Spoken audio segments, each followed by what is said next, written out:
बिबट्याच्या वाढत्या हल्ल्यांमुळे पुणे जिल्ह्यापुरती मर्यादित असलेली समस्या आता संपूर्ण महाराष्ट्रासाठी एक गंभीर आव्हान बनली आहे.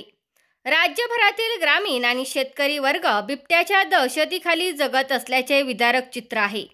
नुकतीच अहिल्यानगर जिल्ह्यातील कोपरगाव तालुक्यात बिबट्याच्या हल्ल्यात एक 4 वर्षीय बालिकेचा दुर्दैवी मृत्यू झाल्याची हृदयद्रावक घटना 5 नोव्हेंबर रोजी सायंकाळी घडली.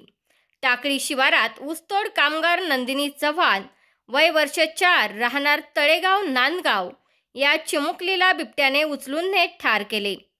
संतापलेल्या ग्रामस्थांचा रास्ता रोको या घटनेनंतर संतप्त झालेल्या ग्रामस्थांनी आणि नागरिकांनी प्रशासनाविरोधात तीव्र संताप व्यक्त करत कोपरगाव तालुक्यातील टाकळी फाट्यावर नगर मनमाड महामार्गावर रास्ता रोको आंदोलन केले. यावेळी महामार्गावर वाहनांच्या लांबच लांब रांगा लागल्या होत्या. परिस्थितीचे गांभीर्य लक्षात घेऊन पोलीस प्रशासनाचा मोठा फौजफाटा घटनास्थळी दाखल झाला होता. कोपरगाव तालुक्यात आठवड्याभरात बिबट्याने लहान मुलांवर आणि नागरिकांवर हल्ला केल्याच्या ताज्या घटना घडल्या असतानाच ऊसतोड कामगारांच्या या चिमुकलीचा बळी गेल्याने स्थानिकांमध्ये मोठी भीती पसरली आहे. बिबट्याचा वावर मोठ्या प्रमाणात वाढत असतानाही या समस्येवर प्रभावी आणि कायमस्वरूपी उपाययोजना करण्यात वन विभाग आणि प्रशासनाला अपयश येत असल्याचा नागरिकांचा आरोप आहे. या गंभीर परिस्थितीत मुख्यमंत्री, 2 उपमुख्यमंत्री आणि वनमंत्री वातानुकूलित कक्षात बसून फक्त बैठका घेत असल्याबद्दल नागरिकांनी तीव्र नाराजी व्यक्त केली आहे. शेतात राबणाऱ्या शेतकरी आणि शेतमजुरांच्या जीविताची या मंत्र्यांना, आमदारांना आणि खासदारांना काहीही फिकीर नाही असा आरोप आंदोलकांनी केला आहे. राजकारणी मंडळी बिबट्याच्या प्रश्नाची भीती दाखवून फक्त राजकारण करत आहे आणि मतांसाठी तात्पुरती मदत करून मूळ प्रश्न कायम ठेवत आहेत, अशी भावना संपूर्ण महाराष्ट्रात पसरली आहे.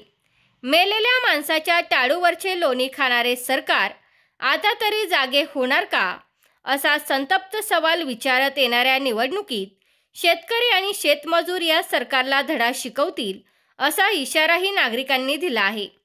एकंदरीत बिबट्याच्या हल्ल्यांनी महाराष्ट्रातील वाढती दहशत आणि प्रशासनाच्या उदासीन भूमिकेमुळे जनक्षोभ वाढत असून या समस्येवर तातडीने कठोर उपाययोजना करण्याची मागणी जोर धरू लागली आहे.